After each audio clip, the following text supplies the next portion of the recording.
이제 성전 사역을 마치시고 이제 성전에서 예수님이 나오십니다.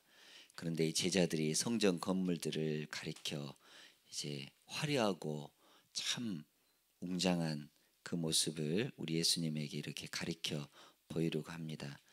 예수님은 제자들의 이러한 이야기에 돌 하나도 돌 위에 남지 않고 다 무너뜨려지리라. 앞으로 있을 일을 이야기하죠. 이렇게 멋지고 또 하나님의 성전이 무너진다. 아마 충격을 받았을 것입니다. 그리고 감람산 위에 앉으셨을 때 자주 기도하신 그 장소입니다. 올리브산이기도 하고요. 그런데 제자들이 이제 조용히 와서 그러한 일이 어느 때인가, 또 세상 끝날 징조가 무엇인가, 이렇게 다시 한번 묻는 내용이 1절에서 3절입니다. 이 말씀을 이렇게 생각하다가 마지막 때 주님이 오시는 재림의 때 그 이야기를 어떻게 이해할 수 있을까? 여성분들 같으면 좀 이해가 쉬울 것 같아요. 해산을 해보신 분, 출산을 해보신 분들 아시죠? 그러면 아이를 낳을 때 진통이 오지 않습니까? 그러면 이제 진통이 빠르면 빠를수록 곧 출산 임박했구나, 그것을 알 수 있습니다. 요즘은 의료 기술이 좋아져 가지고 남녀 이제 성 구별도 다 이렇게 하지 않습니까? 옛날에는 낳아봐야 그게 남자인지 여자인지 알고 아들인지 딸인 줄 알았지 않습니까? 그리고 또 친절하게 출산 날짜도 이렇게 가르쳐 주잖아요. 그러면 되게 거의가 맞습니다. 진통의 느낌, 그런 징조를 이렇게 그 날을 우리가 이해하면 좀 쉽지 않을까 생각을 했습니다. 오늘 읽은 말씀처럼 4절에 예수님이 말씀하시죠. 이러한 때 너희가 사람의 미혹을 받지 않도록 주의하라. 이것이 큰 물질기입니다. 속지 않도록 조심해라. 이렇게 이야기를 하고 있습니다. 여러분들 속아본 경험 있으십니까? 그러면 되게 기분 나쁘죠. 저도 이렇게 예전에 이렇게 서울 가다 보면 이 고속버스를 타고 가면 휴게소에 들르잖아요. 그러면 이제 뭐 맛있는 것도 먹고 또 이렇게 화장실도 가고 이렇게 하면 가끔 이렇게 이 물건을 팔아 오시는 분들이 있어요. 그죠? 그러면 이거 부도가 났다고 땡처리 한다고 정말 좋은 물건이라고 싸게 준다고 막 그러면 처음에는 믿지 않죠. 그런데 한두 번 그렇게 자꾸 얘기하면 어때요? 야, 그런가 보다 하고 한번 저도 그 시계를 한번 사본 적이 있어요. 그랬더니 뭐 진짜 금처럼 얘기를 하는데 그 다 벗겨지더라고요. 그래가지고 여러분들 속지 마십시오. 절대 미혹되지 마요. 속으면 정말 기분도 나쁘고요. 물질도 손해 보고 그렇지 않습니까? 우리 예수님은 아무에게도 속지 말라. 우리 예수님은 길이요, 진리요, 생명이다. 사단은 우리를 미혹하지 않습니까? 정말 어떻게 하면 우리를 함정에 빠뜨릴까? 깊은 수렁에 여러분들 지옥에 빠지면 지옥에 들어가면 절대 여러분들 우리가 나올 수 없습니다. 그렇기 때문에 우리는 생명이고 진리고 바른 길로 인도하시는 예수님 붙들고 나아가야 될 줄로 믿습니다. 재난이 이렇게 시작해서 전개되고 절정이 되고 이제 결말이 된다. 이렇게 예수님은 계속 말씀해 주시고 있는데 그 가운데 거짓 그리스도가 난무한다라고 했습니다. 그리고 난리와 난리의 소문을 듣겠고 또 크고 작은 전쟁, 민족과 민족이 나라가 나라를 대적하는 일이 있다라고 했습니다. 그리고 뭐 전쟁이 일어나니까 당연히 뭐 먹을 것도 없고 불안하고 그러죠. 그리고 지진도 있다. 이렇게 막 우리 막 큰 지진이 나면 이거 재앙이지 않나, 멸망이지 않나. 그런데 이런 것들이 다 재난의 시작뿐이다라고 이야기를 합니다. 그러면서 그때에는 환난 중에 너희를 넘겨주겠고 너희를 죽이고 내 이름 때문에 핍박을 받는다라고 이야기를 하고 있습니다. 시험에 빠뜨리는 일, 미혹해 하는 일, 그래서 마귀가 밀 까부르듯이 시험을 준다. 그때 베드로도 흔들렸죠. 그러나 예수님은 베드로를 위해서 기도해 주었습니다. 그죠? 그런데 가룟 유다를 위해서는 기도해 주었다라는 말이 없습니다.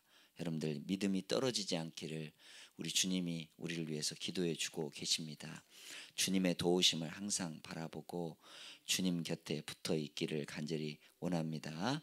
많은 사람들이 서로 실족하고 그래서 미워하고 뭐 거짓 선지자 이런 많이 일어나서 결국은 불법이 가득하여서 사랑이 식어진다. 그렇습니다. 하나님의 나라는 불법이 아니라 질서가 있는 것이죠. 자기 멋대로 자기 욕심에 이끌려 무엇받고 악해지는 것이 아닙니다.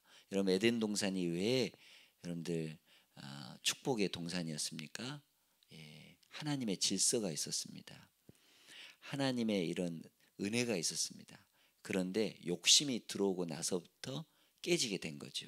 하나님과 나와의 관계 깨지고 그다음 이 두 사람의 관계가 깨지죠. 서로 잘못이 있었다. 그죠? 그리고 사람과 자연의 관계가 깨집니다. 그리고 자연과 자연의 질서 또한 깨집니다. 죄가 들어오기 때문에 그렇습니다. 여러분들 땅이 혼돈하고 공허하며 흑암이 깊음이 있을 때 하나님의 말씀이 하나님의 영이 운행하니까 이 모든 것이 바로 잡아지고 창조 질서대로 보기에 좋았고 결국 심히 좋았다라고 했습니다. 여러분들 인간의 욕심이 있는 곳에는 죄가 있고 또 무질서하고 또 사랑이 식어져가고 미움이 있고 다툼이 있고 그렇습니다. 그런데 우리 예수님이 그곳에 계시면 두세 사람이 함께 모여서 예수님 이야기하고 예수님 이야기 나누다 보면 말씀 나누다 보면 거기에 사랑이 있고 거기에 용서가 있고 화해가 있고 나눔이 있고 베품이 있고 섬김이 있고 은혜가 넘쳐날 줄로 믿습니다. 사랑은 어떻습니까? 뜨겁고 또 따뜻한 거 아니겠습니까? 그죠? 예. 제가 어렸을 때 그 교회 다니면 이렇게 겨울철에 그 이 드럼통을 놔도 거기다가 장작불을 펴지 않습니까? 그러면 거기에 사람들이 이렇게 온기에 사람들이 몰려오지 않습니까? 그죠?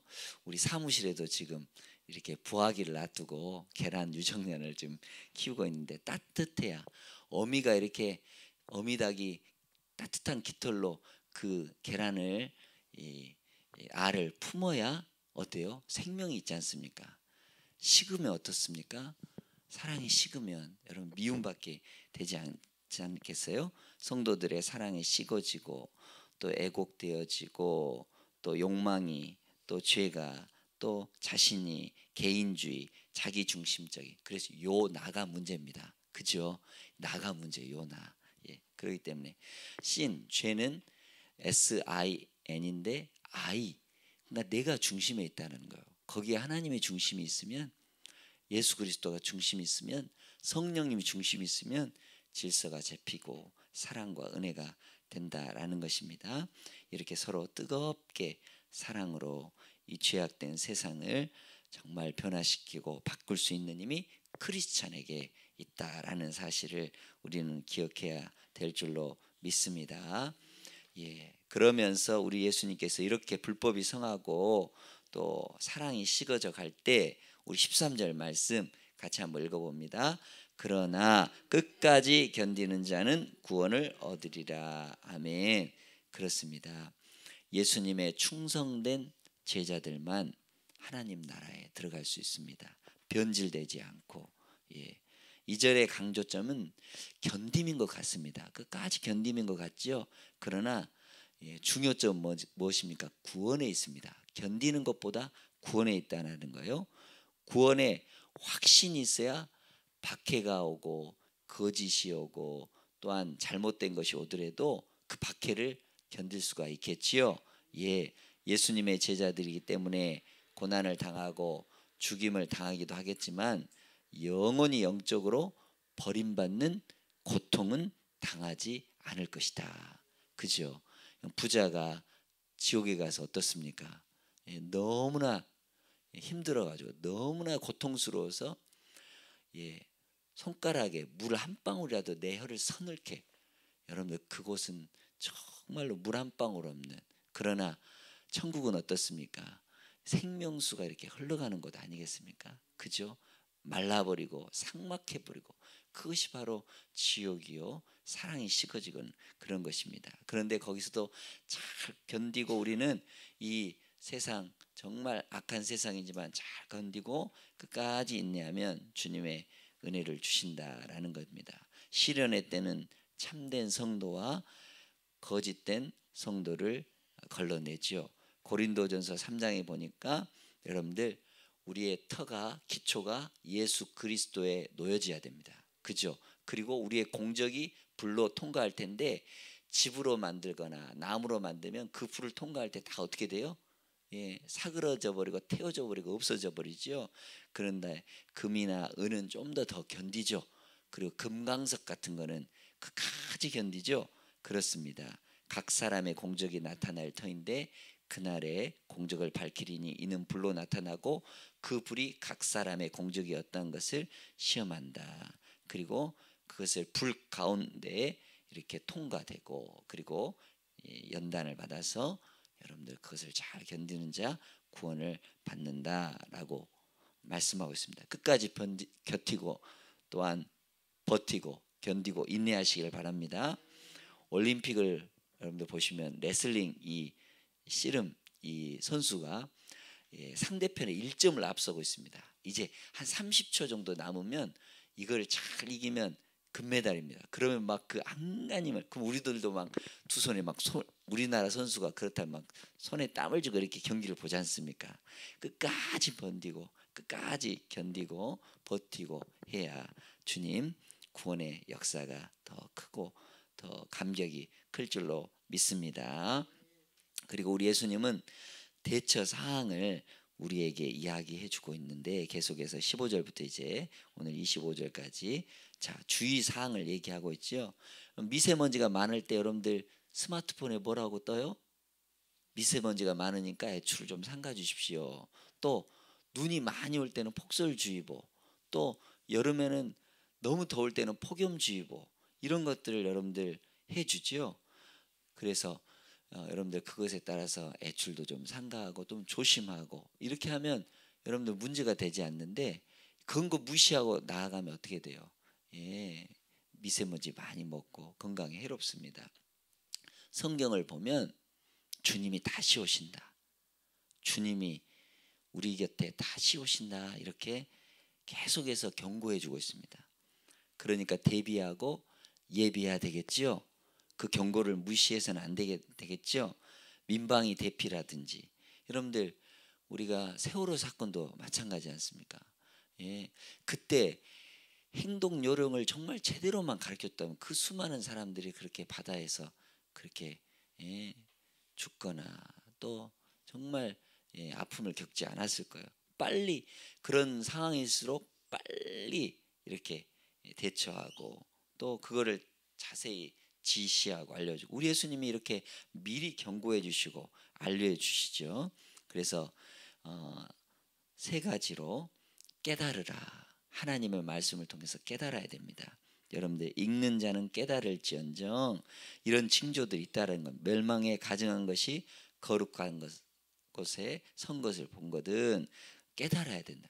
말씀을 듣고 늘 깨닫고 말씀을 먹고 늘 깨닫고, 그래서 주님의 이 주의하라고 하는 거, 경계하라는 거, 삼가라고 하는 거 여러분들 깨달아야 될 줄로 믿습니다. 그리고 기도해야 됩니다. 그죠?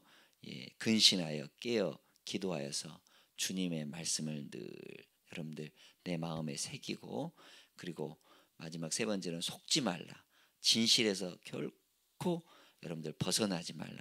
중심이 흔들리지 말라. 미리 경고하신 우리 주님 경각심을 깨워주고 또 우리의 두려워하지 말고 담대하라 라고 했습니다. 특별히 거짓 그리스도인들 또 거짓 선지자들 큰 표적과 기사로 미혹하는데 택함 받은 사람들까지도 여러분들 미혹하게 된다라고 이야기를 하고 있습니다. 내 안에 그리스도가 계시면 여러분들 주대없이 이리 가고 저리 가고 그렇지 않습니다. 그렇죠? 여러분들 마트 같은 데서 물건을 사러 갈 때 물건을 살 목록을 잘 적어서 가면 과소비하지 않죠. 그런데 이리 가서 이렇게 저리 가서 코너 돌다 보니까 막 이거 사라 저거 사라 이렇게 막 하면 그냥 이렇게 별 필요도 없는 거를 이렇게 사고 나중에 이렇게 후회한 그런 경우도 있죠. 처음에 말씀드렸던 것처럼 말씀에 여러분들 순종하고 기도하고 예비하고 내 안에 중심이 되신 예수 그리스도가 있으면 절대 흔들리지 않습니다. 뿌리가 깊은 나무는 어떻습니까? 흔들리는 법이 없죠. 깊은 신앙, 반석 신앙, 큰 나무 신앙 여러분 우리가 가져야 될 줄로 믿습니다. 25절에 보라 내가 너에게 미리 말하였노라. 자동차를 타고 가다 보면 자동차에 무슨 문제가 생깁니다. 그러면 계기판에 여러분들 빨간불이 번쩍번쩍 이렇게 들어오죠. 그런데 그걸 무시하고 그냥 가면 어떻게 돼요? 여러분들 사고 납니다. 여러분들 나중에 큰 돈 듭니다. 그죠? 그러나 여러분들 하나님의 말씀에 끝까지 우리가 기도하고 지혜롭게 여러분들 대처한다면 결코 그런 상황에서도 우리는 흔들리지 않을 것입니다. 우리 주님은 반드시 오신다고 우리에게 말씀해 주고 계십니다. 다니엘의 세 친구도 신사 환난 중에 모든 걸 잘 참고 견뎠습니다. 일제 시대 때 신사참배하라고 요구했어도 끝까지 미혹되지 아니하고 하나님 앞에 겪고 순종했던 사람은 지금도 믿음의 우리 귀한 선배로 알고 또 이번 선교 집회 때 우리 이제 호남 교회 인물사에 대해서 배울 터인데 귀한 이 신앙의 숭고한 것을 지키고 타협하지 아니하고 세상과 타협하지 아니하고 주님께 중심을 두고 나아갔던 그런 분들에 대해서 우리가 차종순 목사님으로부터 배울 것입니다. 여러분들 그때까지 여러분들 끝까지 잘 지키며 주님의 말씀에 순종하고 여러분들 불 속에서도 연단을 받아서 깨어지지 않는 그릇만이 장인의 손에 이끌려서 좋은 칠을 해주고 멋진 그릇으로 사용되듯이 우리 이러한 주님의 전조와 징조와 또 앞으로 얘기해 주시고 미리 알려주신 그런 모든 것에 대해서 우리가 소홀히 여기지 말고 지혜롭게 귀담아 듣고 말씀을 마음에 담고 여러분들 그걸 순종하고 기도하다 보면 하나님이 오시는 날 아멘 주 예수여 오시옵소서 마라나타 그렇게 준비된 거룩한 신앙인이 될 줄로 믿습니다. 기도하겠습니다.